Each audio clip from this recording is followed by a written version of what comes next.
Hey, fight fans, we're back for another Caveman's Corner with your host, Jeff. Captain Caveman!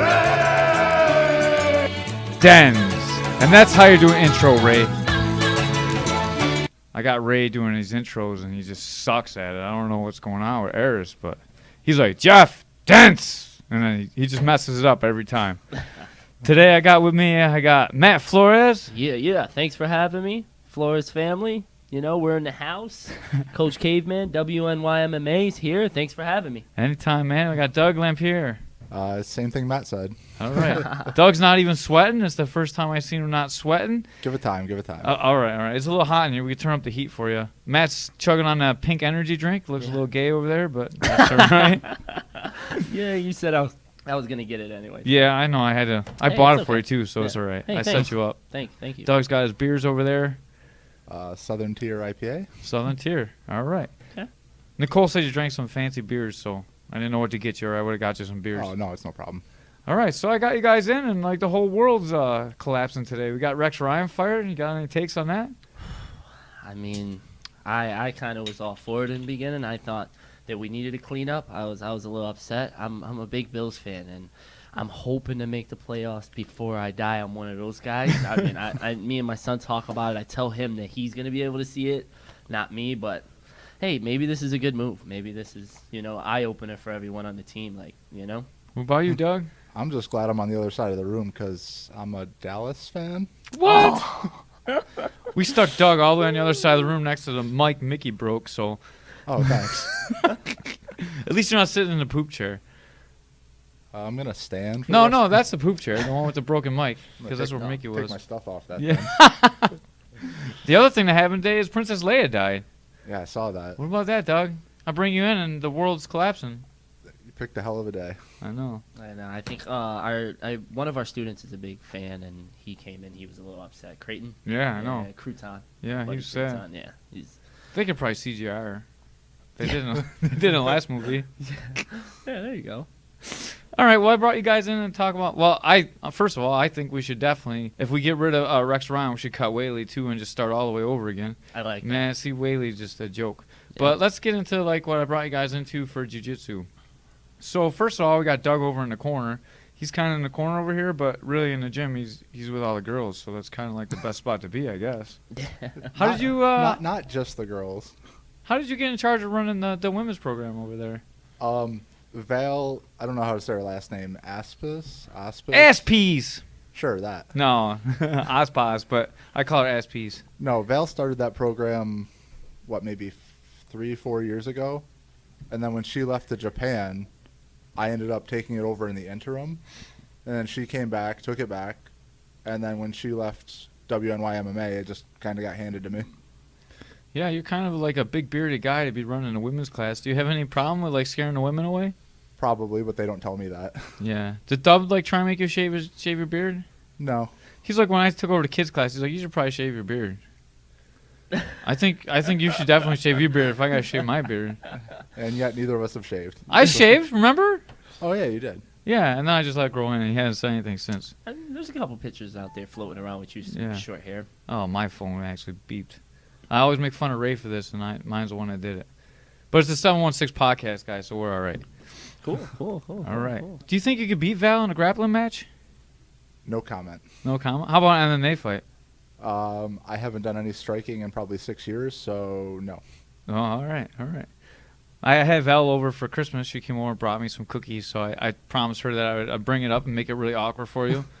So she was actually one of the first girls that ever choked me out. Gave me an eye opener. I had no idea, and I was like, I was a white belt at the time. I had that ego in me, I was like, I'm not gonna let this girl choke me out. And a couple days after, I was like, yeah, she. I seen her do that to some dudes in a cage too, man. It's kind of eye opening when you see her. Probably the best girl that you've rolled with so far, Doug. The best girl at our gym or the best girl in general? The best girl that you roll with through your program. Probably Ashley. I know Yeah. I'm biased, but I think you're biased. no, she's really tough. I know she's choked Matt unconscious 2 or 6 times. She put you out? I don't know. Man, I personally, I don't remember, but I mean, if they say, I love the girls much, so they can have it. So I've never choked you out. I'm a little sad about that. I know you don't let anyone go with any. If I let someone Ashley said choke they me. She choked- didn't put me to sleep. That's all I gotta say. Well, you know Matt's choke defense. So. Yeah. I mean, Caveman would never admit to someone choking him. He's like, I'm unchokable. He's unchokable. Even if they did, you still didn't get that choke. That's right. It was a neck crank. It just you wake him up and I just took a nap. I didn't tap. I was just a little sleepy. You and Schultz. That's all. You should see us roll, man. We have some crazy rolls. Why would you tell a woman to come take your program? I mean, the biggest thing is, Besides for getting Doug sweat on them. well, that's a given, but that's everybody at the gym. No, I mean, it really depends on what they want to come for. Generally, we get women coming in wanting self-defense. They don't know it's a sport. So with jiu-jitsu and self-defense, again, obviously I'm biased because I'm a jiu-jitsu guy, but I think it's absolutely the best style for self-defense in a one-on-one situation. You don't think it's for multiple attackers?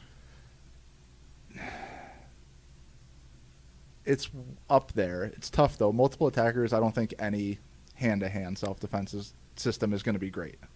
Just because... The Remington system? That's Yeah. probably the best way to go, I would imagine. Yeah, I mean, anyone who asks me, you want the best self-defense system, buy a gun. Mm-hmm. But beyond that, I think jiu-jitsu is your best bet. Right. Well, we also offer kickboxing, so if you need some striking to tune up on your jiu-jitsu, you can take some kickboxing classes. Muay Thai shorts. I think you should yeah. invest in a pair. You don't want to see that.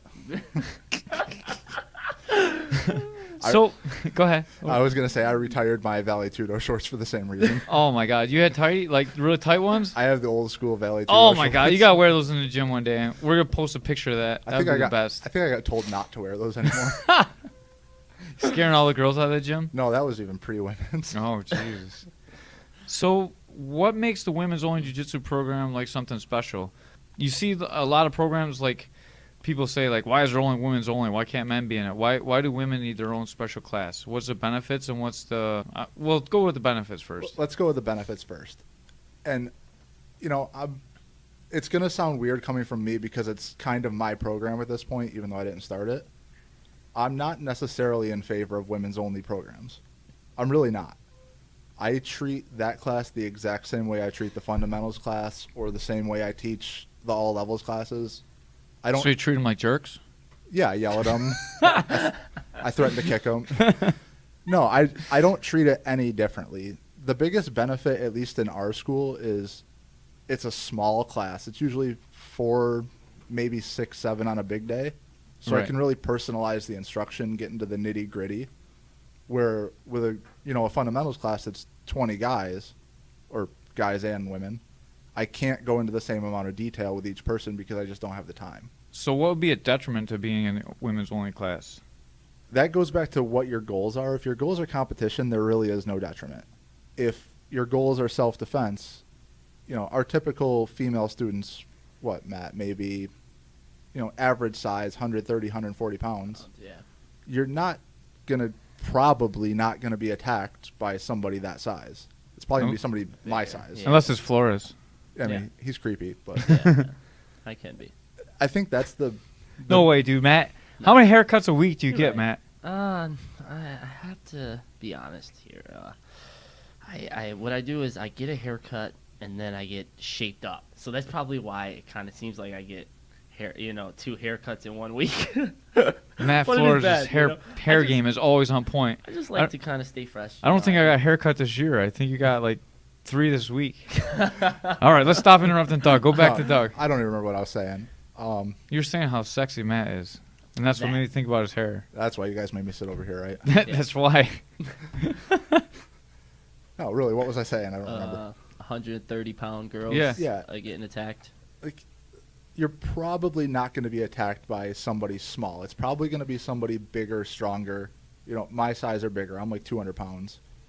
So they do get a little bit of experience rolling with somebody bigger, like my size. But I also don't treat those roles the way, an attacker in the street would. So we're coming back to the self-defense aspect. Competition, there's no difference. But self-defense, I'm, the stereotype of what they're going to run into. Scary bearded, sweaty guy. Bearded, sweaty dude. Gotcha. in the alley. Valley no shorts. Yeah, that's a little weird. If you have those shorts on in the alley, I'm gonna be wondering something. That was only once, but it was a tournament, and I really had to pee. And it was Fredonia rules, so. Fredonia rules is just peeing your shorts on top of the guy. That's how it works. Fredonia rules are like Lockport rules for Schulte. Do you think you're the best person to teach a women's only program, or do you think it should be a woman running that program? I honestly don't think it matters. And my perspective, like I said, is that I don't treat it any differently. I'm teaching jiu-jitsu. I don't care if who I'm teaching's a 95-pound 13-year-old or a 400-pound guy looking to lose weight. I treat them exactly the same, and maybe that's good, maybe it's not. I don't really know. But that's my approach to it is I just treat it like everyone's equal. You know, the technique is the technique. I'll adjust it for your body type, for what your body can and cannot do. But other than that, there's no difference. You teach off the Alliance curriculum the same as we do, correct? Generally, yes. Sometimes I step off it, modifications, or if somebody asks me a specific question. But generally, I base it on the program. Yeah. Right. So this whole women's program is based on the same Alliance curriculum as the rest of the beginners classes, and I said, forth. I teach it identically to how I do the fundamentals class. Awesome. I got some other questions here from some other people. I will remain anonymous with these people. Oh no, you're gonna need to cite your sources. I will not cite my sources, but they may be from some Chinese lady that is wondering why she doesn't have a stripe on her belt yet. I promised her I wouldn't ask you that. She wants to know. Yeah. Give me about 30 seconds, and I'll open up my trusty All right. notebook on my phone and tell you. You do that. All right, we're waiting. Oh, we have the fancy app now. Yeah. I forgot. Yeah. You know the password for here is... Everyone hear that? No, they didn't because I whispered away from the mic. Let's see. She is 4 classes away from a stripe. Oh, you Nice. son of a girl. So to clarify on that, we do use a class attendance system for stripe promotions. I'm assuming everybody who listens to this knows something about jiu-jitsu. But in between belts, there's 4 stripes or 4 degrees. For our school and for Alliance, which is our overall affiliation, there's class minimums between stripes. So say you hit, I'm making up numbers here, I don't want to give away any trade secrets. Say you hit 40 classes, you're eligible for a stripe. Doesn't mean you're getting it, just you're eligible. So she is eligible in 4 classes. Here's another serious, real question. This is something that a lot of the coaches and some of the fighters run into. You deal with a lot of women, obviously, so I know that you have some of your own relationships. How does that affect your relationships in the gym teaching the all-women's class? Is it easy to separate your gym life and your love life? Who asked this question? These are all from my wife and myself. This is a question that I've actually been asked a lot because I did a whole podcast on this. I feel like the women fighters sometimes get the short end of the stick because sometimes their male coaches can't go with them on a trip. Like Tommy Neff couldn't go with Sean to a boxing trip out of town because he had to be with his girlfriend. I couldn't go with Kristen to California, for the same reason. So I was just wondering how that affects your relationships and how it works out with you and your girlfriend or having a girlfriend when you say, look, this is what I do. I teach all these women. See, I ended up in a very unique situation where Ashley also trains, and we met before she was training, but she was at the gym doing the women's fitness program. I didn't want to spoil who you're dating, so that's why I didn't say Ashley. I'm pretty sure it's well known. Okay. But she started training before we started dating, so it just kind of worked out. Mm-hmm.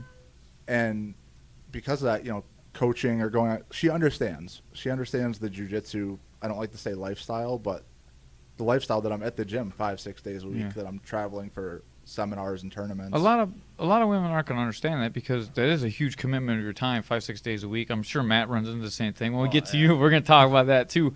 But I mean, it's just a problem that we all run into, balancing our job as boyfriend, husband, father, coach, and athlete. I mean, honestly, if she didn't train, I would never see her. That's awesome. That's something good that you guys always have together, You're able to train and choke each other out, and it's not domestic violence if it's on the mat. I mean, I like that. There's some downsides. Like 2 hours ago, I was sitting on the couch and got toe-holded out of nowhere. Yeah. But that doesn't sound like a downside. Yeah. I don't know what you're talking about. Technically, you're in your house, though. You're not on a mat. Yeah, that's domestic violence. You were abused. There might be police officers coming to your house. You're on the west side too. No, he moved down. Oh no, Yeah. the police are on their way, and you look like a husband beater. I'm not gonna name names on who kneed her in the face and broke like all the bones in her face. Oh. I'm not gonna name who it was, but you should have seen the looks I got in the ER that night. I'm just gonna say it wasn't me. It was nobody in this room, Definitely. but I got some strange looks in the emergency room that night. Yeah, I can imagine. Them pulling her into another room to talk, ask her what happened. That's how it is every time I go to the hospital. They pull my wife in the other room and like, did you beat him up? Really, did you beat him up?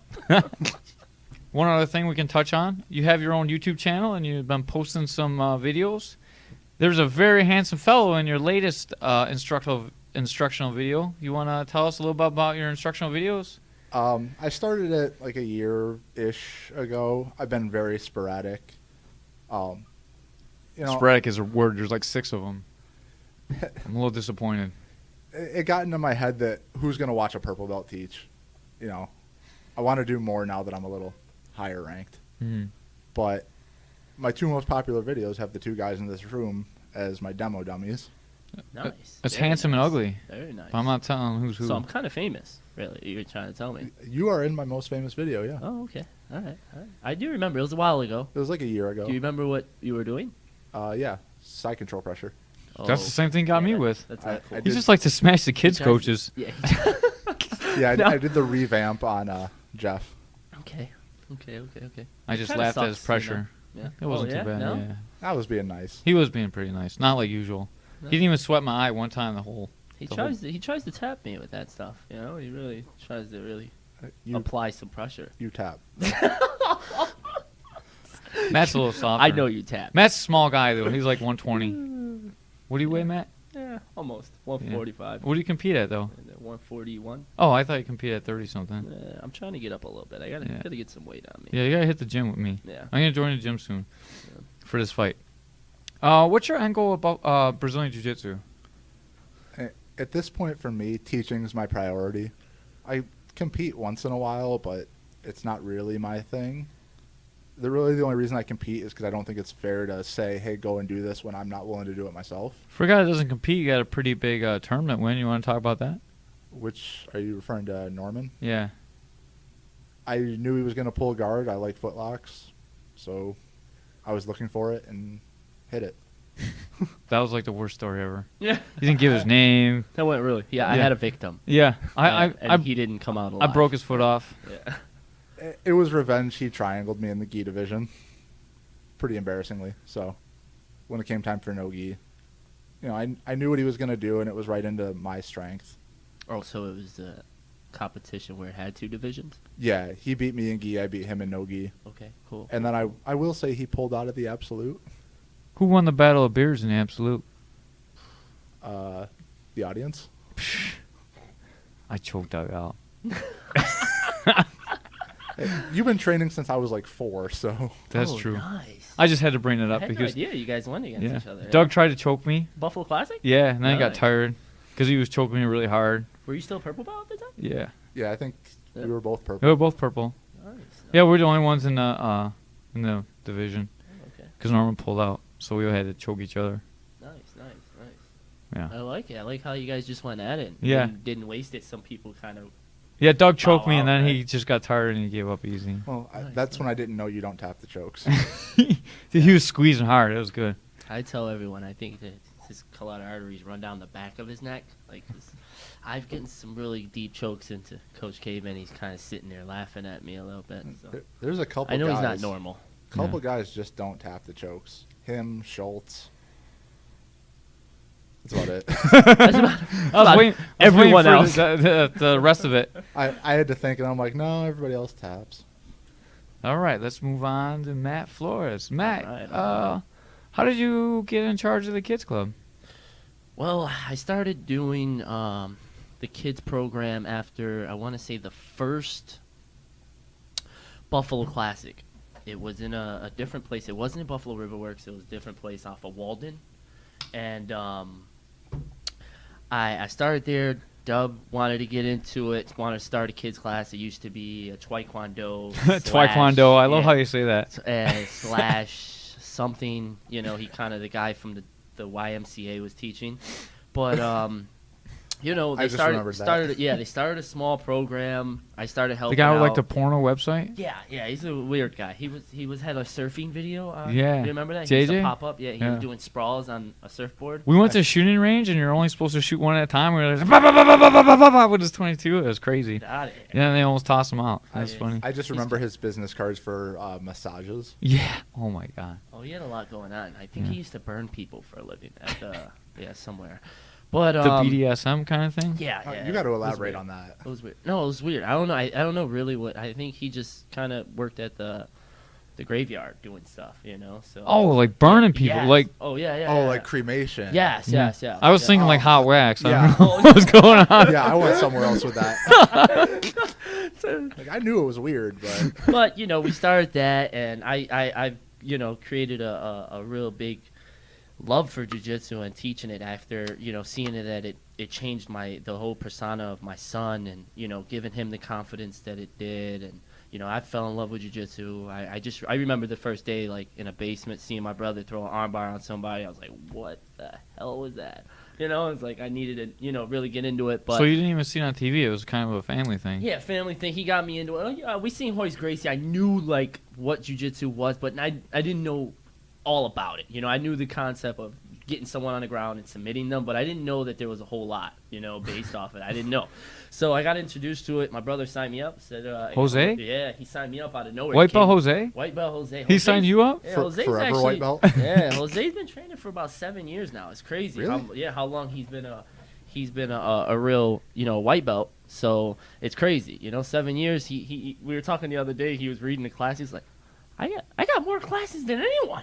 I can be a brown belt. You know, he's always playing around, but you know, he's always keeping me motivated. You know, always telling me that, you know, I'm always the shittiest jiu-jitsu practitioner he knows, and I'm hoping one day he'll tell me I'm good. But you know, it goes on, and more about how I got to WNY. He signed me up. I you know, I was kind of shy. He was like, came to my house, threw me a WNY shirt, said, hey, they're gonna be taking some money out. I got a gym membership for you. So, you know, you're thinking a $30 gym membership. You're like, no, but it's, you know, I did karate and Ishinru when I was younger, so I had, you know, Where'd you an take idea. Ishinru at? It was this small place in Shenango off of Oh. in Buffalo, and then Oh. I ended up doing it in a guy's house. Once the sensei went JJ's up. house? Yeah, it was JJ's house. But Shirts and skins? yeah.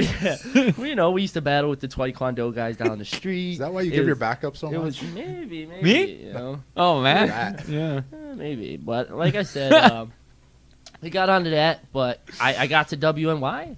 I gave it a shot. I was a white belt. I was getting like demoed by people like Doug, and I just kept showing up. You know, like I said, it's different now. Like I see how big jiu-jitsu has grown in WNY. Like when I came, I remember being a white belt and very few other white belts there. It was all colored belts at the time. You know, we were all there, and I was just getting smashed every time. Were there black belts You when you know? guys both started?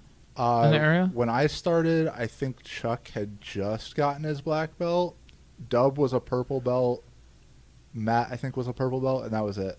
Yeah, when I started, they were both brown.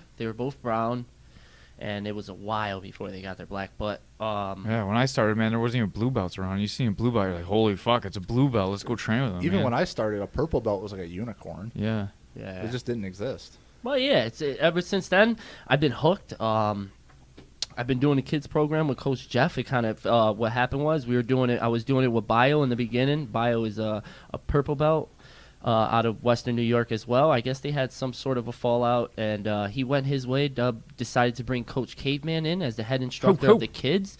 You know, he's in the building. He's an awesome instructor. I've learned so much from him. And I like you how know, you're talking about me in the third person now. as he came in and, you know, kind of took over. It was a little weird at first. We were both, we didn't really know each other, and you know, you came from another school. I don't think we trained either. No, we like, never that much, trained. right? We And- never trained that much. And the whole thing is, I came in, and I don't know. I didn't know who was related to who. All I knew was you and Baylor spoke a lot of Spanish to each other. And, like, just about everyone in the kids' club was your family. Yeah. So when I stepped in, I was like, oh, man, I hope Matt likes me. You know what I mean? Like, Yeah. I didn't know what kind of situation I was walking into. And, Yeah, man, I couldn't have exactly. found a better person to coach with than you. Hey, thank you, and it worked out for me. I create this passion to really get through kids. And like I said, I love it. I really do love it. And it's 2017. I think this is going to be a huge year for us. I think we have a ton of growth. We keep growing. You know, we're up to 2 kids classes now. We had 1. I remember when there was like 4 kids that you show up and. I do. I don't know. I used to. I said I was gonna do the kids club, and my car broke down, and so like the first 3 or 4 months, every day I had to run from my job to the kids class. Remember that? And I was like, come in, I'll be all sweaty, and all the kids were like, dude, why are you sweaty before class even started? Carrying Forrest. I know. Back. Dude, I'll carry you. You don't have to. Yeah, I had to go run and pick him up for the babysitter, and not carry him because he whined about walking. Yeah.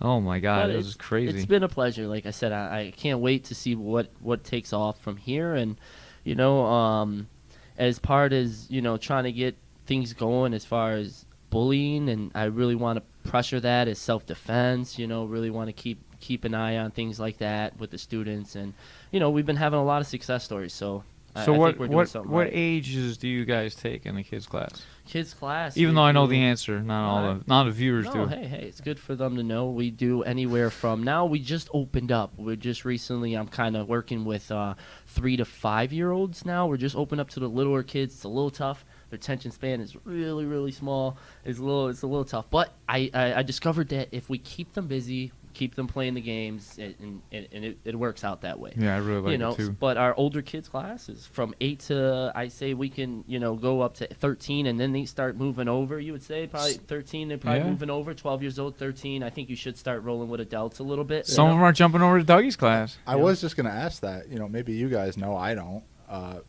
Is there anything in the works for like a teens program? Because I have trouble when I've had some crossover from the older kids coming to the adult classes, and the ones I've had have been good. I'm not gonna name names because they're all children, but the 2 I can think of, Matt is related to one of them because his whole family's in the gym. For sure. The ones I've had have been awesome. Once I got hooked on the jiu-jitsu, it was like everyone has to know about this. Who doesn't? Like, people don't know about this? This is, like, the coolest shit ever. It's like, you have to. Nobody knows what jiu-jitsu is. Yeah, I know, and it kind of gets under our skin. So I say, you still do that karate, Doug? Yeah, You're a brown belt in karate now? I got that over Christmas. Why aren't you a black belt yet? Because I'm not. I don't know. You should hear people to me. You've been training since '95, and you're what? I'm just old. Yeah. That's why, Tom. I'm just old. Too old to get a black belt. No one knows what jiu-jitsu is. It's karate to most people. Yeah. I had a doctor not know what my ear was. Yeah. When my same here. When I showed my regular doctor what it was, she was like, I think you should see a specialist for this. When I go into the doctor, they take me around and they show me off. Like, every time I go in for something, they're like, oh, we've never seen that before. And they bring all the students in and take a look at my MRIs of my knees and my ears and all kinds of stuff. I'm like a science experiment in there. Nice. Very nice.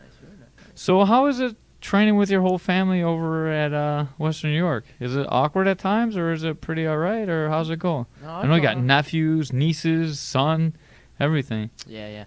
Well, it's just I think it's awesome. I think we get to spend more time together. Especially for me and my brother, it's huge because he's so busy. He runs the family business, does a lot. He's always busy, and I think some of the quality time we get to spend is not jiu-jitsu. Half the time he's telling me again how shitty I am. But how come he's awesome. always sweating? You're never even like broke a sweat. Yeah. I don't know. I'm starting to understand. Trying to see where's all his wind at. He never has any wind. Yeah, that was going to be my question. Like, he's the only person I've ever seen that's tired before he gets on the mat. Yeah, he's got a solid maybe minute and a half. I don't know. To choke you out. If he can't, is that pushing it? That's pushing. I pushing go 35 seconds with Jose, and we're good to go. Then I'm good to go. I'm good to submit. After that first minute, I think Samantha could take him. Yeah. No, you're right. Yeah. But like I said, I think this is his year. I told him to step up. I've been pushing him. I really want him to get his blue. 2017. I think this should be his year. He should be competing at a blue belt level. But like I said, he has a lot of... He does for a minute. Yeah, 30 seconds. I made fun of him. We had like a competition class the other day, and we were all there. You were there, yeah, right? I was there. We had a competition class. Me and Doug ended up getting paired together. That was a huge I think mismatch. He took me out. He took Huge me out mismatch. at a foot lock, a sweet foot lock. But like 3 of them, actually. I was trying to just say the what, bro. But That's right. I smashed Doug's wrist on my gi the other day. Yeah, Jeff is that asshole that, hey, his wrist is taped up. It must be injured. Let me target that. Matt did that too last week. yeah, I actually yelled at him. yeah, he yelled at me. I had to text him and apologize. Yeah, he got a little uncomfortable. He I doesn't didn't- yell at me you know, because he I did- bite him. He did one of those. You know when someone gets upset with you and they're like, "No, it's all right. Come on, let's just go. Come on, it's on. We're on. You're gonna die right now." I'm like, dude, can we just calm down? Can you just lower your level of madness right now? He's like, all right, I'm good. I was like, you sure you're good? 'Cause I don't want to roll with you if you're gonna smash, go 100%, 1,000. You know, so That wasn't 100%. yeah, all right, but you know, I had to 99. make sure a little bit of the anger was out, you know. So, but we ended up finishing our roll. We were cool. We're still cool. I understand. We all get a little crazy sometimes. It happens, you know. But you know, anything else? How is it training with your son? Oh, As one father to another, I know it's something that's really difficult for me to do sometimes. yes. Oh, little Matt Jr. It is really tough sometimes, you know, to keep him motivated. I do jiu-jitsu a lot. He thinks that jiu-jitsu is like everything to me, and he's partially right. I love jiu-jitsu. It's become a part of my life, a lifestyle, and you know, I'm always, if I'm not at the gym, I'm studying. I'm always got videos on my phone or something, trying to learn a new technique, trying to, you know, to level up, you know, trying to get, you know, something that'll help me out with my game. But now I always try, what I've been doing lately now, before it was crazy, I was always trying to pressure him into, you know, getting the one-on-ones with me, and hey, you got to get it over and over again. We got to get it. We got to drill it back. We got to drill. I backed off of him, and I noticed that he's kind of liking it a lot more now after, you know, taking the pressure off, letting him do his own thing, kind of throwing a couple, you know, pointers here and there, and then stop, back off, you know, letting him do his own thing. So it's been going a lot better now. I've been getting some pointers from the big guys, you know. We had Fabio come. It Yeah, was for nice. sure. You know, he came in. He gave us some awesome pointers. I asked him about, you know. Yeah, that was just some with- good with questions you kids, asked him right? too. Some Yeah, good me and stuff. Matt sat down. We talked with Fabio for a little bit. Yeah, it about was how really to cool. really run the kids class. Yeah, and, Yeah, you know, I did too, about adult classes. yeah, it was nice. I mean, you know, it's like, you know, those guys have been through it all, and they have some of the best programs. So That's anytime I Fabio can- Gurgel for anyone that doesn't know. Yeah, the man from the motherlands. I love those guys. But So- you know, I'm always trying to better myself as a coach, I guess, you know, and trying to make sure that our relationship between me and Matt doesn't go crazy because of jiu-jitsu, and you know, just trying to balance it out. I think it's the biggest thing, and not trying to push him. Yeah, You you know, really it's helped just- me with Forrest a lot. I like Forrest gets real agitated when I try and teach him something, and the way we've been working out works out really well. You go over and you talk to Forrest and get him through it. It helps our relationship out a lot too. We just gotta get our boys drilling a little bit harder, and then they're all ready to go. They're definitely good at the football part after class. Yeah. Yeah. You were about to say something, Doug, earlier? You just addressed what I was going to say, but I was going to ask, you know, does Forrest work better with Matt, and does little Matt work better with Caveman? Like, I think little Matt actually probably works better with you, but Forrest definitely works better with Matt. Everyone works better with Matt. Matt's a friendly guy. I'm the no nonsense. I gotta try and maintain order guy. I'm the bad cop. Matt gets to be a good cop, so all the kids like him. Yeah, but I think it's And kind of he's like handsome. a vice versa kind of. he kind of likes working with Coach Caveman. I think he gets the series from Coach Caveman, so it's kind of like something different. He'll take that whole technique in, you know. Kind of with me, it's kind of like, Dad, you know, it's really, you know. I mean, I don't have kids, but I ran into that situation, you know, bringing up Ashley again when she started. I was doing the women's class. I was doing the fundamentals classes, so she was just working with me. Plus, you know, working at open mat or outside of the gym. And, you know, I would get that, why are you always so hard on me? Well, you know, because I care. And I don't know how that is with kids because I don't have them. Well, you better get working on it. Yeah, definitely, and sign them up to WNYMMA For kids sure. program because they're doing something great over there. Ray Harris, where's your kid? Get him over there. Yeah, he's old enough. We got little Blake's little, right? They're Yeah, all Blake's like little. They're little babies running around. We accept babies now. You know, not that small. Not that small. As long as they're out of diapers, we're good. Yeah. Doug's got to clean a mat, so he's not too happy when they're not in Yeah, yeah. diapers. Yeah, it's a mess. Usually it's Matt. But Or Mickey. Or Mickey, yeah. yeah, I won't mop the mats the day Mickey's there. Poor Mickey. Hey, Mr. Poopy Pants. You know, Mr. Poopy Van. Yeah. He happens, right now he you know. made a cheesecake for my wife. Nice. That's Yeah. very nice. Yeah. I can't see him in the kitchen cooking. I don't know. but- He was drinking while he made it. It's probably a mess. You But- know that came from Wegmans and got transferred into a pan. Oh, he sent me pictures of him making it, so it was pretty cool. Nice. Yeah, in August, he texted me on my wife's birthday, and he's like, "I need a corner today." I'm like, "Mick, it's 10 in the morning. What time you fight?" And he's like, "Oh, later today." I'm like, I guess I can make it. So I had to tell my wife, that birthday thing? Yeah, I gotta go to a fight. Hey, you're the man for that. I know you got those guys. And then he crapped him. That was the day he crapped himself too. Oh, that was bad. Oh, Yeah, that it was was- a bad one. Yeah. Is there Did video? he? Is there video? Yes, there is a video. Can you forward me that? I don't think I've seen it. I can forward you that. Did he win that fight? He lost that fight. Okay. It was a close fight, but he lost Was it decision? Decision. It was a decision. Hey, let's give him a shout out though. He won his last fight, so he earns a big shout out, right? And he lost the last Did he? fight. I Yeah. thought he won his last fight. No. He got could've TKO'd in the sworn second. I could have sworn he came up to me and was like, He hey, did man, win a fight in between. You owe me a kickboxing class. Yeah, because he stopped that kid with a liver kick. But he just fought at the Ground Force Fights where I had that match with Oh, Whitman. I mean the one before. Yeah, the that, one man. before that he All right, won. He won yeah. that one. Yeah, I gotta ask you what happened with that match, because how did that even get started? Because I know me and Schultz and Brandon Muckle all put in for it too. See, what you should have done is you should listen to my last podcast before you came on this podcast because I talked about it. So, but I'll tell you anyways. I've told you, YouTube is not a good vehicle for me to listen to podcasts. Right.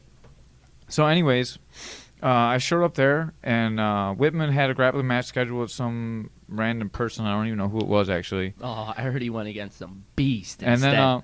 then, so this kid was supposed to grapple Whitman, and he went to go pick up a Christmas tree, and the Christmas tree fell on top of him. So he couldn't grapple. Like, he sent pictures of the Christmas tree on top of him and, like, how messed up he was to the promoter and stuff. So then we got there. It was, like, 8 minutes before the show, 5 to 8 minutes before the show, and they were looking for someone for him to grapple with. And I offered myself, of course, to grapple, even though I just had dress clothes on, because I was interviewing the fighters. But Whitman said he would do it, but he wanted Scott Skinner. He was calling out Scott Skinner. And then Scott wouldn't do it. He wanted to fight Whitman, but he didn't want to grapple with him. So long story short, I borrowed some shorts from Gearhart. And I put the shorts on, and I went in there, and I choked out Whitman, and that was how the match happened. So it was like a really spur-of-the-moment, last-minute thing. What was the submission again? It was I got him with guillotine. okay. Nice, tight. It was pretty tight. Yeah. Yeah. I had to switch from my bad arm to my good arm to make sure it was nice and tight. Nice. Yeah. First round. First, like a minute 52. It'll be posted soon. Richie C. Photography is putting it up. Yeah, there is a video floating around of it. Yeah. There's going to be a professional video up in a day or two. So he ran away for a minute, and then I finally got my hands on him. I got behind him. I was going to slam him, and he pulled guard, sort of. He went to armbar me, but he didn't really control my posture, so I picked him up, and I tried to dunk him on his head. And then I just let him up a little bit. I went for the guillotine. I knew it was loose, so I rolled through. I pushed his head over to the other side, and I finished on my good side. Because Nice. my arm from the bicep still isn't really good enough to choke someone yet. But it's getting there. Nice. Yeah. And that's how it happened. Cool. That's crazy. Yeah. Hey, way to jump in there. And then, have some fun. I can totally see you in the Yeah, moment. I'll do it. Sign me up. I was running around, and then my wife didn't even know I was doing it until my music started. that's Going to awesome. the country, and I come out and I'm ready to go. It was really last minute, and then by the time I just got my dress clothes on and my pants are still in my sock, I had to go in and interview the next person, and you can see my pants are still stuffed in my sock because I wasn't even dressed yet. It was that quick. Oh, that's great. 'Cause man. Only you. Yeah, the next fight, Ray Sherwood finished Alex Carroll in like 35 seconds in the same guillotine, So by the time I didn't even have all my clothes back on yet, and I had to go in there and interview the guy. I was still so out you of. rushed in. Yeah. From the back? Yeah. Oh, that's probably crazy. You're probably all sweaty, like trying to get your I stuff on. didn't even really I don't sweat. think he broke a sweat. Yeah, I didn't break a sweat. Nice.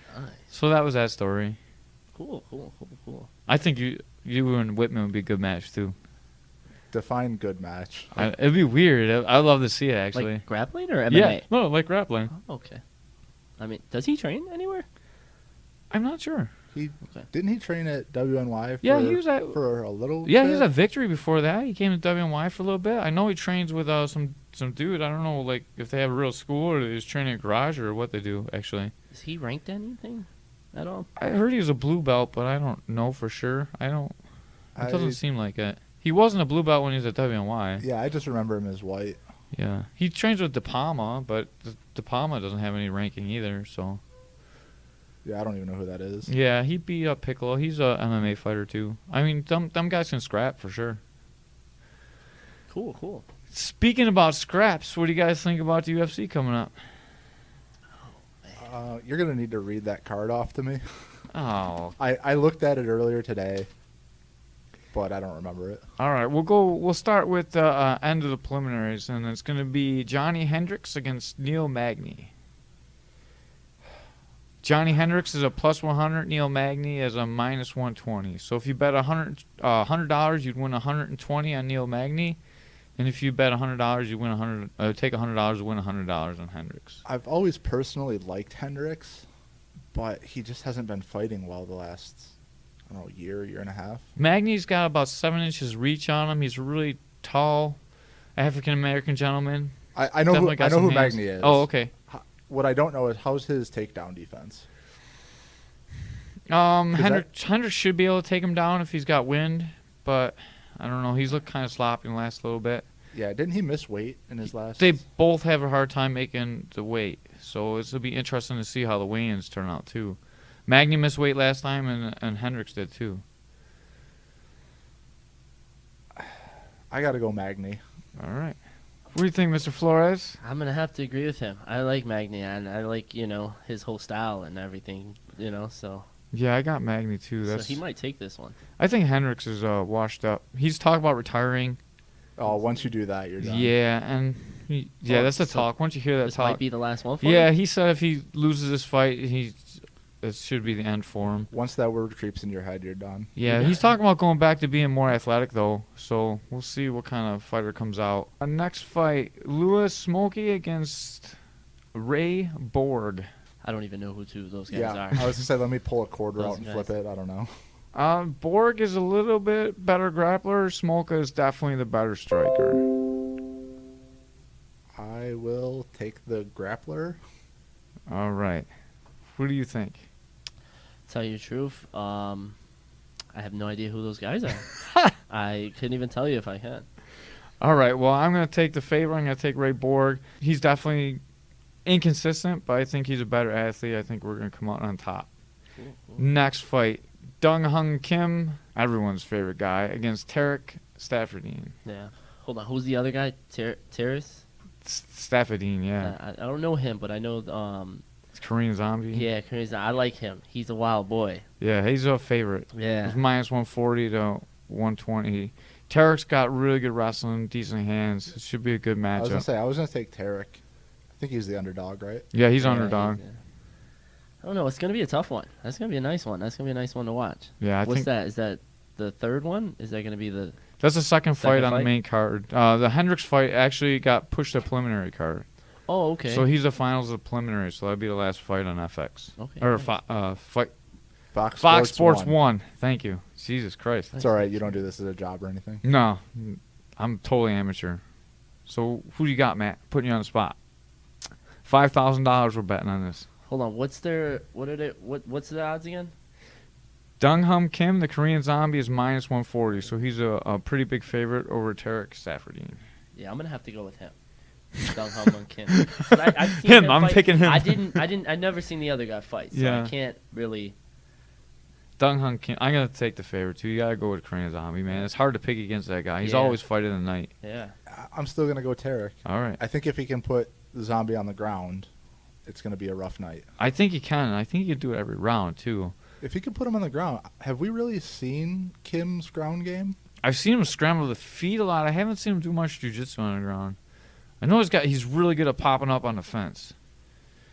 Yeah, but if he can get taken down the center of the cage, gonna be a bad night for him, I think. I think he's going to get up to the feet. I'm going to pick him because I know his condition is top rate. I always pick the guy with the gas tank. Now we're going to get into fights that you guys probably know a little bit about. I'm sorry I had to bring in jiu-jitsu guys to talk about MMA because MMA is coming up. I don't have time to get any experts in here. All right. You guys are experts, but just in a different arena, obviously. I'm just telling you now, I'm probably gonna pick the grappler in every Yep. fight. TJ Dillashaw versus John Lineker. Dillashaw is definitely the better wrestler. Is definitely a better stand-up striker. Definitely throws way more volume. But Lineker's got that one-punch power. He's a brawler. He likes to take a punch to give a punch. I actually like Lineker. He's one of my favorite fighters right now. But I don't know. What do you think? We'll start with you, Doug. I don't like Dillashaw. After all the, and it's, because of all that stuff that happened with Team Alpha Male, Uriah Faber, it just rubbed me the wrong way when he left Alpha Male. He came off really as a douchebag to me. So I want to see him get beat up. He took that money to leave, too. Yeah. He's got the nice training center. Man, he's hooked up.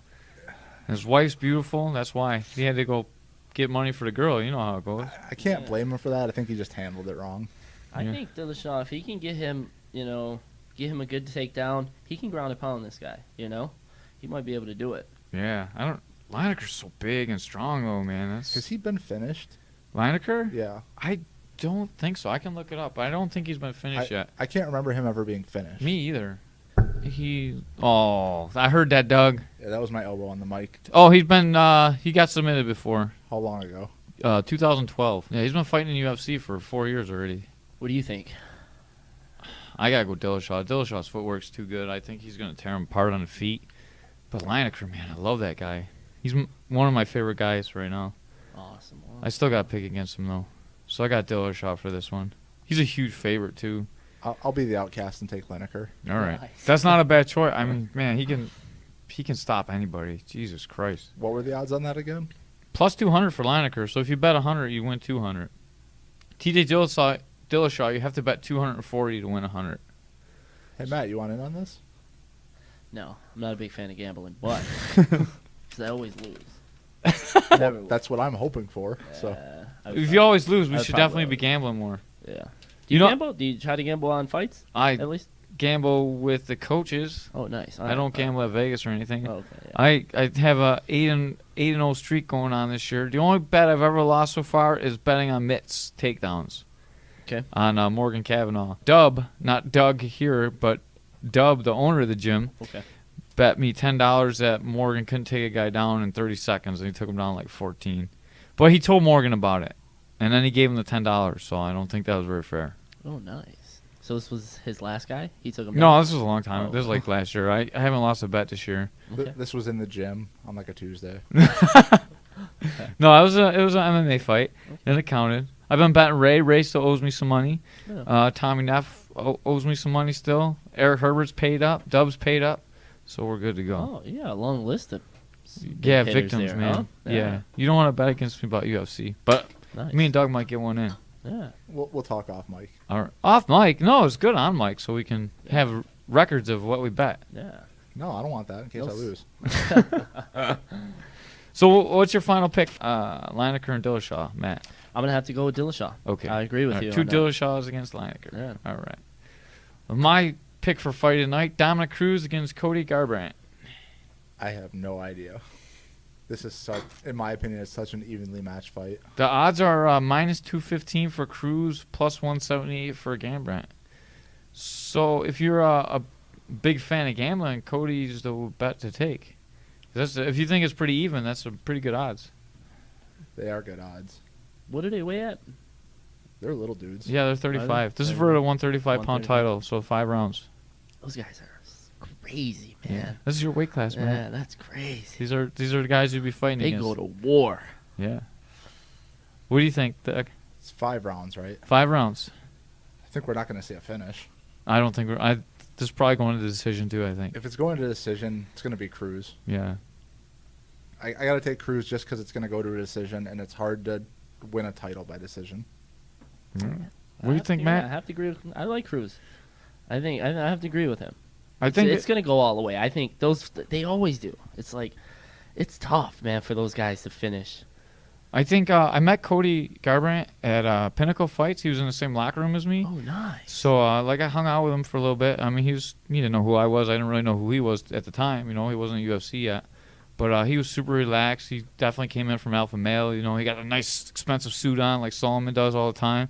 And, dude, he was so chill in the locker room. His heart rate might not have even been up when he walked out to fight. So I think he's a super cool guy, but I think he's going to lose this fight. Dominic Cruz's footwork is going to make him look bad, I think. He's looking Cody's got great boxing, but these guys stand in front of him, and Dominic Cruz not going to stand in front of him. I think Dominic Cruz is not a better wrestler than Cody, but I think he's going to be able to take him down with the footwork.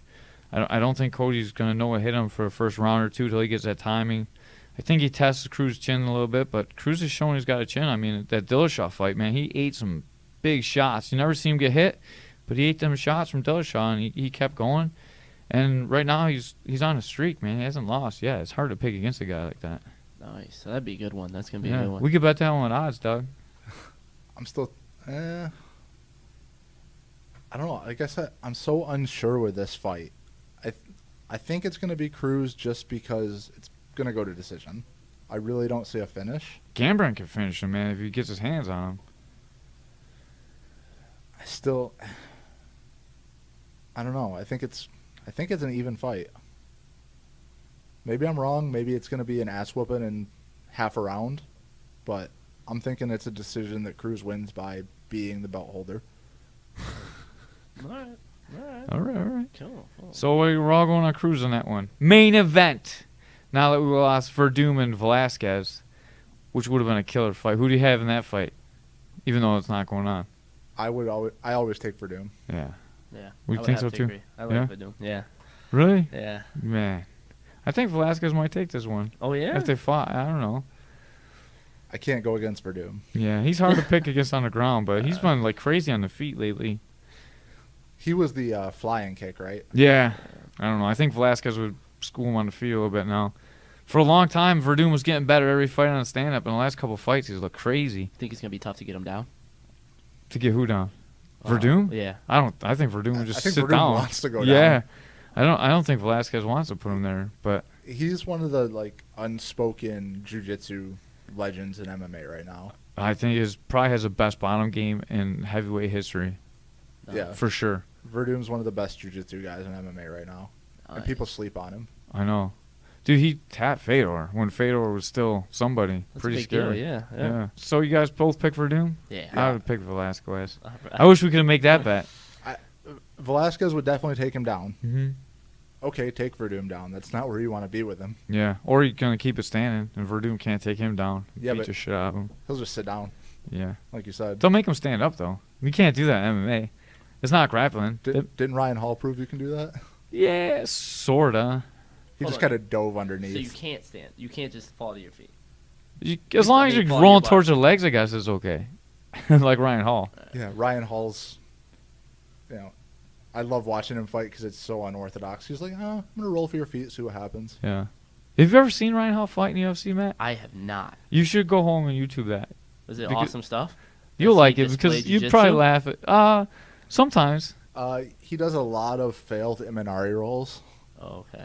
but then when he does latch on, he does what he wants. Yeah, once it gets on the ground, them guys can't compete with him. He's like a for real no-gi grappler. All right, anyways, back to the main event. Amanda Nunes versus Ronda Rousey. Main event of the night. Amanda Nunes is a plus 120, and Rousey's a favorite at minus 140. Start with you, Doug. I have to take Nunes. Whoa. I know that's going to be the unpopular pick, but I said it with Hendricks that once you start talking about retirement, you're done. Mm-hmm. If Nunes does what Ronda needs her to do, runs right at her, we all know what's going to happen.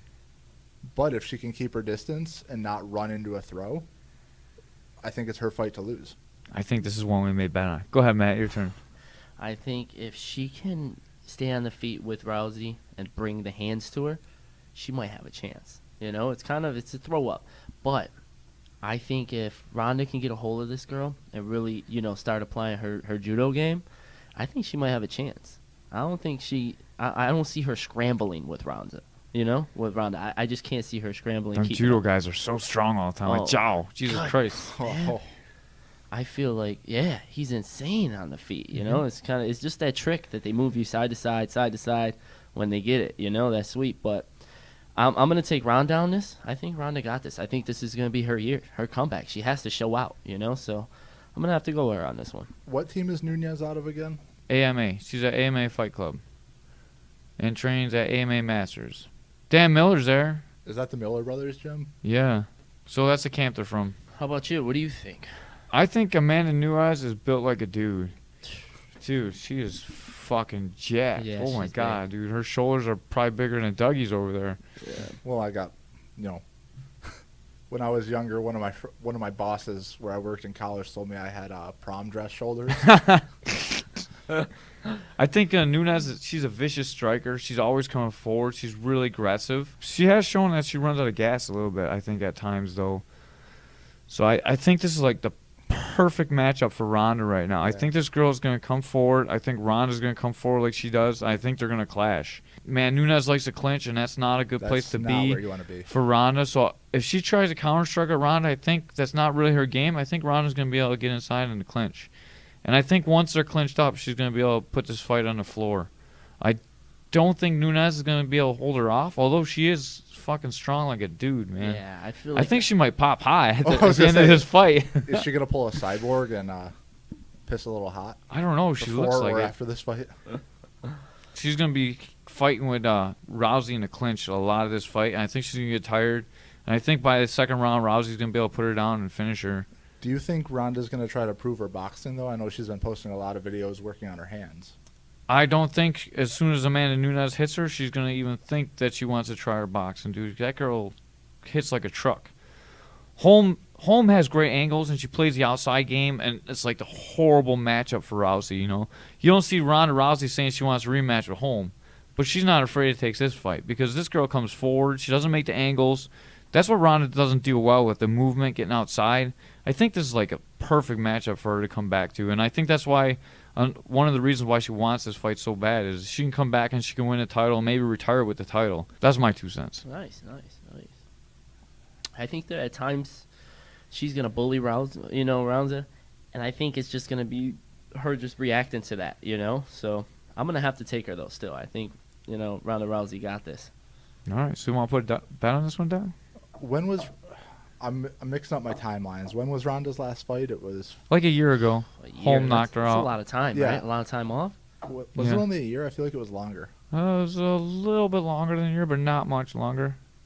For some reason, it felt a lot longer to me. No, it's just because of everything that was going on with, I love my boyfriend, I want to have his baby, and I want to kill myself, and all the mental breakdowns. I think she's so batshit crazy, honestly, that none of that even matters. Like, I think she's just that crazy every day, so I don't think her mental attitude is going to be thrown off in this fight. I'm still going to stick with Nunes just going off the mental game. Yeah. She's going to have to tag her on her feet, though. It would be awesome if Ronda knocks her out. That would be awesome. That's the one thing I don't see happening. I'll bet any amount that Ronda does not win by knockout on the feet. Man, that's tough. What if it goes from a punch to TKO? That's on the ground. Yeah, see, I can't take that bet then. Yeah. I'll bet any amount there's no clean knockout. Either way? No, I think Nunes could get a clean knockout. Yeah, I think so too. She probably hits harder than I do. I think Ronda Rousey probably hits harder than you do. Probably. I'm going to have eventually I'm going to track down an alligator on this show, and we're going to ask how hard Ronda Rousey really hits. Nice. Yeah. That'd be nice.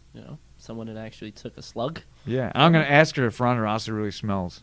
I want to know so bad. Like, half the people say she stinks and half of them don't. I've never heard that. You never heard that? No. I'm pretty sure Misha Tate says she smells horrible. She smells like ass. I know that some guys do that intentionally before a fight or before a match. They won't wash their gear. They won't shower. I don't shower before I fight. What? I shower all the time. I not jujitsu, but I don't shower before a fight. I want to be mean and dirty. Nice.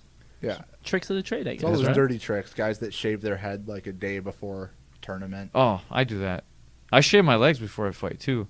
Like 2 days before, I shave my legs and I start like lotioning them up so it's real slippery. And I lotion them and then I shave them the day of the fight. Oh yeah. With those shorts that Yeah. Doug wears? Yeah, no, I don't wear the Doug shorts. I'm not that gay. I do like to have nice shaved legs though. It's Yeah. harder to take you down then. No, I have Velcro on my legs, so Doug is one hairy beast if you ever see him. All right, so that's our UFC picks. That wasn't the best UFC picks we ever did. Herbert's definitely better at it than you guys. Yeah. There we go. That's our UFC picks for UFC 207. Are you guys going to watch it? Yes, definitely.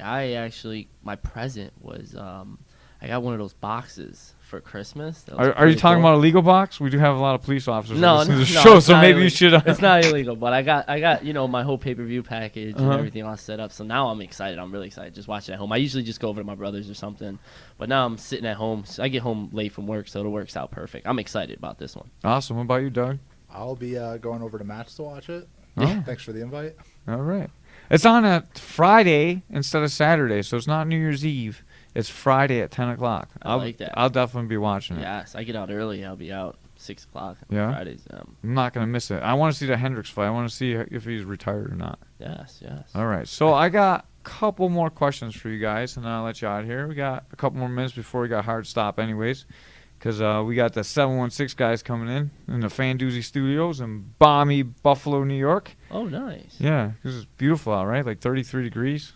Oh, yeah. Yeah. Definitely. We'll take it, right? Yeah. Yeah, you guys showing up late, me sitting in my car freezing. We weren't late, dude. We were exactly on time, 8:30. Dude, you had beers. Yeah, you did have beers. Yeah, I would think you would have knocked a couple of those down waiting. Are we on a college campus? Yeah, so you fit right in, man. True. We talked about this a little bit earlier. You said right now you're focused on teaching, but how much time do you spend teaching? How much time do you spend training? And do you wish you could spend more time training than teaching? You know, it gets tough sometimes. I teach, let me count it out here. I teach between 5 and 7 classes a week. 5 are regularly scheduled, and then sometimes I pick up from Matt or Dub, depending on what's going on. So really, the only time I get to do my own training 100% is really during open mat, which is tough. You know, I spend a lot of time watching DVDs, watching YouTube, trying to grab somebody, hey, let me try this on you. I think you've both been victims of, hey, let me try this. But I also think at this point, you know, I've been training 8 years, which isn't a huge amount of time, but I know how the mechanics of stuff work. So I'm at the point where I can watch something and go, okay, you know what? I got the general idea. Let me grab a partner, play with this, figure out how it works for me. It's definitely tough. I don't know if you guys feel the same way because you're teaching a lot and don't get a ton of time to train, but Oh, we'll get to Matt in a minute. Look at him. He's ready. He's thinking about his answer right now. Matt. He's formulating an answer. hey, he's thinking he just beats up on kids. Yeah. No, it is tough sometimes, but I really do love teaching. I went to school to be a teacher, even though I don't teach in the school. What do you do? Like social work. Work with kids with autism. Oh, that's kind of like teaching. Sort of. Nice. That's why you're so calm and patient. Yeah, but honestly, I've learned more about jiu-jitsu from teaching it because you guys are probably running this. I'll get, why do we do that? Why is this grip here and not here? Or why do we do this instead of this? And I've learned more from having to figure out those answers than I ever did from taking a class from anybody. Awesome. How about you, Matt? You're next. All right. Where do I start? At the beginning. I'm actually, it's not too bad for me because my philosophy outside of, the gym is to study some of the best jiu-jitsu out there. My philosophy is to get the videos of the guys that are, big time players, Busheshka, Buchecha. yeah, I love those guys, the Mendez brothers. And I think, I'm kind of, it's awesome that I do have a brother to kind of get in those special days to start training. But I can definitely see how, I mean, it's tough because we're, both of us, we kind of do the classes and we jump in the middle of, of our professor's classes. We're doing 10 classes a week each. Yeah, so it's it is tough. It is tough, I mean, I'm thankful to have, shout out to Professor Matt Godden and Mike Dubb, for being so thankful. Like even today, he's injured and he was on the mat showing me small details, and I couldn't ask for anything better, So those guys, if Matt Godden, if I have any questions, he's more than welcome to go outside of his game to show me a technique. So they've been a big part of this, this whole journey, and I appreciate that, So just kind of I think it's all about just fitting your training in, and you know what I mean, and working on things you like. Do you feel like it's affecting your growth? I mean, you're still a blue belt. Me and Doug at least are brown belts, and you're coming up, and now we have class counting. How does that work out for you? Not at all. Does it affect your goals in jiu-jitsu? Not at all. Not at all. My I think it goes in sporadically with sometimes, I'll have certain, like, couple months where I'm strictly trying to find new techniques for the kids, bringing ideas to you. And, if I have a competition, all right, I'll bear down. I'll be a little more stricter on not even my diet, but on, trying to train as much as I can. And I think the cool thing is we don't teach in any morning classes with the kids. So if we can make it to noon classes, I think that's probably the best bet. I know you're I got a real job, Yeah. God damn it. I know. Yeah, What's a noon class? Yeah, so I mean, like I said, I don't work a 9 to 5. I have like crazy hours because I'm in the restaurant business. But my Slicing and dicing. My days off are mostly on weekdays. So in the restaurant, the busiest days, of course, your main guys you want Friday and Saturdays and Sundays. Those are busiest days. So that's where I really work a lot. But I'm thankful that my schedule works out. I can be at the gym, it kind of works out, sometimes. I mean, I'm only probably like 15 minutes late sometimes to my class, so they don't mind it too much, so I think it just kind of gets your training. You got to kind of really bear down your schedule. It's tough, especially family man and, going through all that stuff and, finding time to separate. How much trouble do you have with your girlfriend? Yes. I was going to say old lady, but I don't Yep. mean any disrespect to Jessica. Girlfriend. She's yes. a beautiful, beautiful young woman. Yes. How does that Jessica, affect your relationship? It Just was balancing rough. that time Yeah, in it was too. rough. We had some ups and downs. Jessica's like, jiu-jitsu has taken a lot. She knows that it's taken a toll on our relationship. You know what I mean? It's a lot. It is a lot. We go through it all the time, especially from starting to teach. I went from only going myself and now, worrying about the kids. I sucked him mad into Yeah, so she 10 classes knows. a week. I think it took her a while to see how passionate I was about it.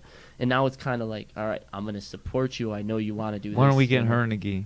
Yes. When are we getting her in the gi? Gotta get her in. That's my goal. One of these days, Maybe I'll order a nice one. New Year's Yeah. resolution. Yeah, so I'm trying here. Baby And steps. Matt is the king of show roll gis, by the way. What's your favorite brand of gi, Doug?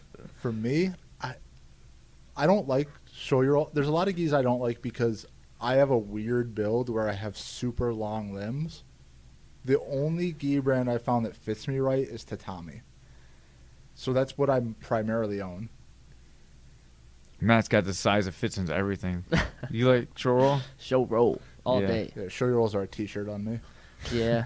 I mean, I've tried a bunch of gis. I like storm gis too, but I mean, once I put on a show roll gi, it was like a glove. It's hard to find a long. I'm a little long. I'm a little taller, so it's kind of find a gi that fits the slinky guys. Kind of Yeah, if it's I had the same baggy, right? problem. You have baggy arms or something. It's always something. But My pants never fit. yeah, A1 long. It's like an A2, but it's an A1 long. It's just built different, and it's like one of the best fits I ever put on. And ever since then, I was hooked. Dude, big thanks to Shokes and all those other guys that wear them. So got me addicted. If I buy an A2, it's shorts and a t-shirt.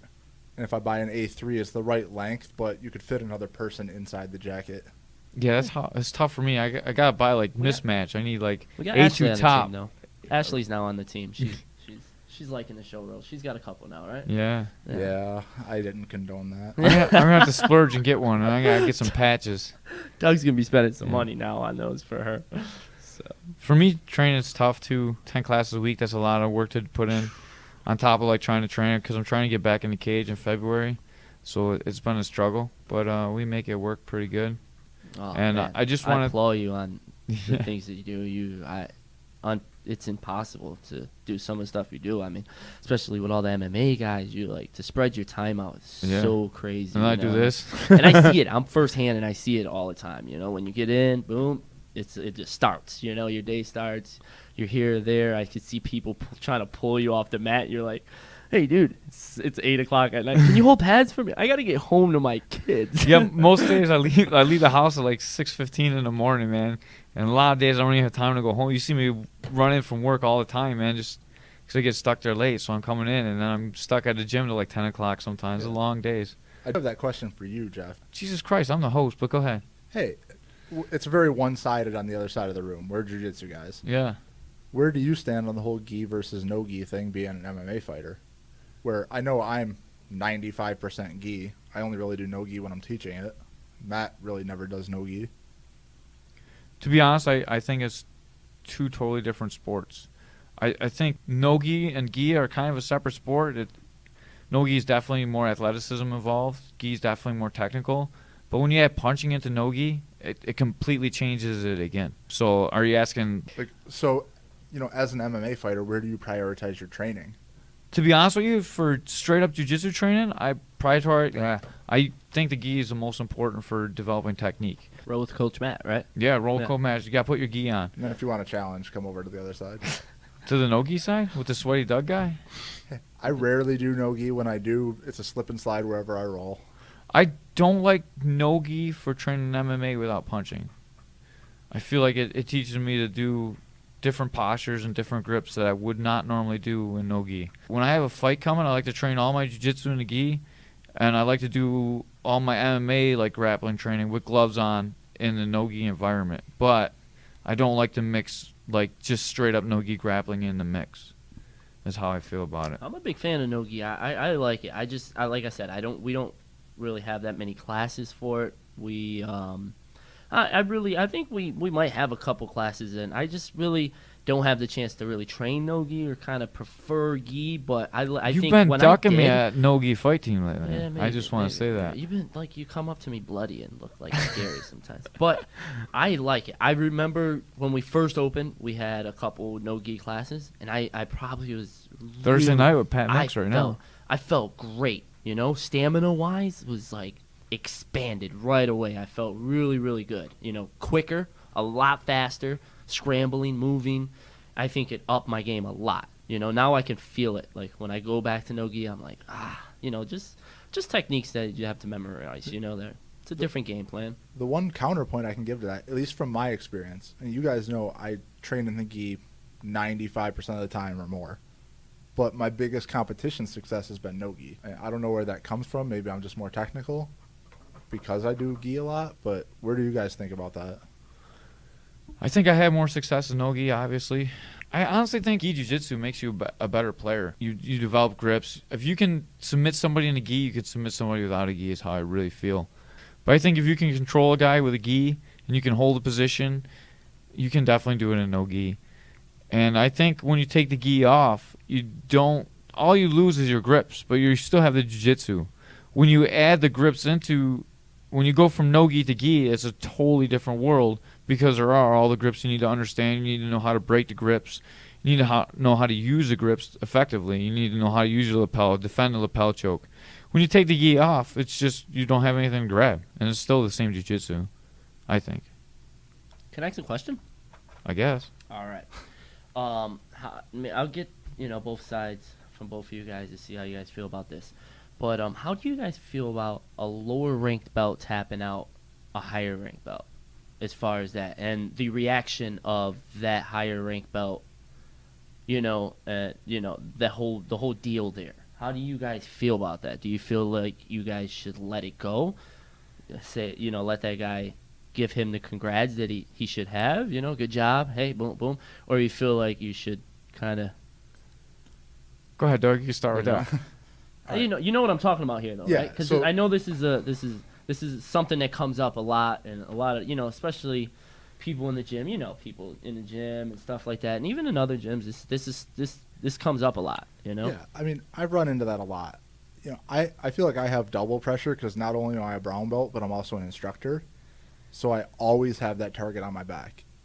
The reality is we're all human. There's days when I roll like shit.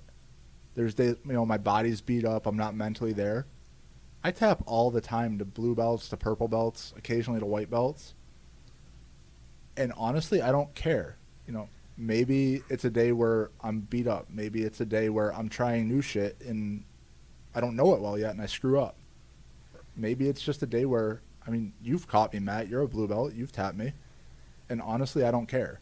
The only time it gets to me, the time it really pisses me off is, I tapped Doug. He's a brown belt. I'm only a white belt or a blue belt. I'm going to go, post it on Facebook and talk shit. Yeah. Dude, if I was having a good day and I was going 100%, I'm going to fuck up any white or blue belt when I feel like it. But there are those off days. Cool. For me, I don't honestly care. Most of the time, I'm pretty chill at the gym. I'm always working on like defending my back or Like ever since I've been to Hicks and Gracie's seminar, I've really went back to the basics, and he just stressed the basics so much. And he's like, put yourself in bad spots and just work out with the basics. And I've really went back to that philosophy. So I've been getting tapped out a lot more. But to preface that, I don't let people I don't know tap me out most of the time. If there's a white belt, blue belt, brown belt, purple belt, black belt, I don't give a fuck. If I don't know you, most of the time I'm not gonna give you that tap. But if it's someone I know, like you, me and you roll all the time, you've tapped me plenty of times, or Brandon Muckle, or, any of the people that I roll with, and I know they're not going to come back at me and be like, oh, I tapped a professional fighter. Yeah. I don't care. I give up a lot of stuff. Most of the time I'm working on just defending. He said survive, survive, survive. That's what makes you a good jiu-jitsu player. Just survive what you're in. And I really believe in that philosophy now, and I've been really trying to go with that. Doug can put myself in bad spots with Doug all the time. Like, here, start him out. I let Doug start him out, and I try and work out, and I try not to get submitted. But I think that's really important to growth, and I do that all the time where, I'll just start in bottom of side control, or I'll start mounted, or here, have my back. I mean, I can't tell you how many times Matt gets me a bow and arrow, and I'm like, man, I'm going to get out of this fucking thing. He gets out every time. Don't let him fool you. But, I mean, those are the spots I put myself in with guys I trust, All right, cool. I just wanted to get that, But if a blue belt I don't like ever taps me, man, I'm going to put a hurting on him. Hey, or brown belt. I'm all over it. Don't like look I at said, me. I like to help people improve. So if it's, I always give the lower ranked belts, submissions. If we're flow rolling and stuff like that, I want them to start. I'm a firm believer in coaching in the moment and, letting them apply their moves. If they, and it kind of helps them out. I think it helped me out. How did that work out for your elbow? Yeah, not so well. We had a new white belt, and I was kind of like helping him out. And I was like, here, giving him the arm bar, and he thrust like 1,000 miles per hour on those hips. That's what you gotta be careful of, man. I got up and looked at him. That's how my looked at him. Yeah. I just shook my head like, why did I do that? That's how my wrist got all banged up now. That's how I really believe that you need to trust the people you're rolling with, and it changes a little bit. Like, I won't tap to some of those blue belts I don't even know at the gym. Like, there's a lot of people I don't know. Like, everyone knows me, but I don't know, like, a lot of these guys. Honestly, we don't have the time to roll with everybody. Yeah. In our situations. Oh, cool. Man, that's my 2 cents on it. Oh, awesome. Anything else before we get out of here? We got a hard stop in a couple minutes. We got the 716 podcast coming in. Any last words, Doug? I love you, Ashley. Yeah, that was totally me. Meow, our cats are friendly. Don't get me started on cats. That's a whole different podcast. No, I just think anyone who's listening to this who doesn't train should come by. Try it out. I think jiu-jitsu is for everybody. But at the same time, I don't think everybody's cut out for jiu-jitsu. And that's a whole long discussion we don't have time for. Yeah. But I think everybody should try it out. Whatever your goals. You want to learn how to protect yourself. You want to compete. Black belt's just a white belt that never quit. Yeah. I'm just a brown. I'm a white belt that never quit. There's days where I still feel like I suck. The better I get, the more I feel like I suck. When I was a blue belt, I thought I knew everything. Now I feel like I don't know anything. The further I get, the less I know. Yeah, exactly. Go ahead, Matt. Last thoughts? If I love you, Jessica. Yeah. If you have a child and you want to see them succeed in something, I advise you to come to WNYMMA, try our free trial, ask for Coach Caveman, Coach Matt, walk in, sign the waiver, set yourself up, give it a shot.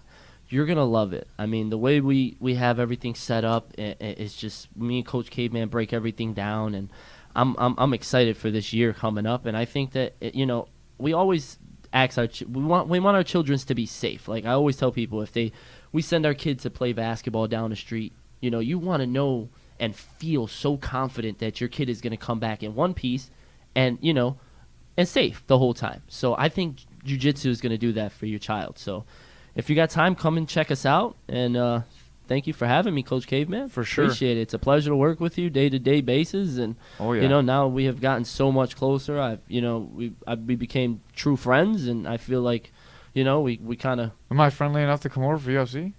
Yeah. I guess I have Doug there with his beer, so whatever. It's okay. All right. My last thing is, first of all, we did a great job with the kids class. We started out like 3 kids. Between the 2 of us, we've grown the program. I think we're at 40 now, close to 40, something like that. Yeah. We're definitely bringing in kids. And as the program grows, we're still giving the attention to every one of the kids. We definitely believe in bully proofing. And Matt, you got a great story about your son Matt protecting someone from a bully. If you want to go into that real quick, and then we'll be out of here. Yes, there was this kid, I believe his name was Johnny. He was in Matt's class, and it was a day-to-day thing. He would get bullied. He was this little kid with glasses in the back of the class. He would get bullied, picked on. They would, do the little slap behind the head, and constantly. And Matt would come home and tell me this, So, and I would always put my output. But Matt was a little shooken up by it, like, Dad, these are cool kids. It's always in that, you get put in that predicament.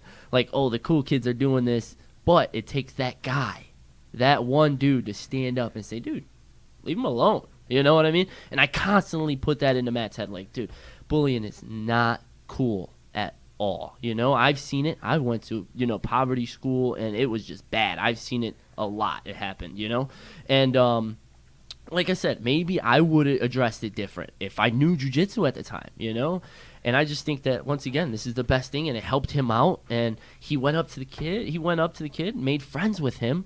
And then he said the following day they started picking on him. He approached the situation in a manner, like a man. He went up to the kid and he said, "Hey, leave Johnny alone. There's no need to do any of that. And he became friends with him. He sent him a message, and they do the little kick back and forth. They have that app, and he was like, "Dude, I want to invite you to my my birthday party. Thanks for standing up for me." And that was huge for Matt. He felt so great. He came up to me, still tells me a story this day, and he's friends with the guy, and he stopped the kid from getting bullied. I mean, I couldn't ask for anything. I couldn't be more proud of him. So it was a success story that this actually works. This is realistic stuff. I mean, jiu-jitsu is real. So That's for sure. Yeah, so it's you definitely like, test yourself every day. And Yeah. this is not the only story we have, but it's the closest and most personal story to us. We've had a couple of these stories since we just took over the team a year ago. Yeah. And really, I think I know 3 or 4 just on myself. And it's just going to be more and more as we keep the program going. I agree. But that's it. We're out for now. The 716 boys need to get into here. Thank you guys. We're going to have you guys back and have like a real jiu-jitsu podcast instead of just selling the gym. But this is the week at WNYMMA, so make sure you get into our gym. Say Caveman sent you if you want to give me some kickback. Oh, yeah. Say Flores sent you if you like the guys with the crisp haircuts, because Flores could always use some money. Or Doug, if you're a girl, say Doug sent you, and they'll look at you like you're crazy. Yeah, I'm getting the least kickbacks out of this. All right, and we're out. Play the Mexican music for Ray.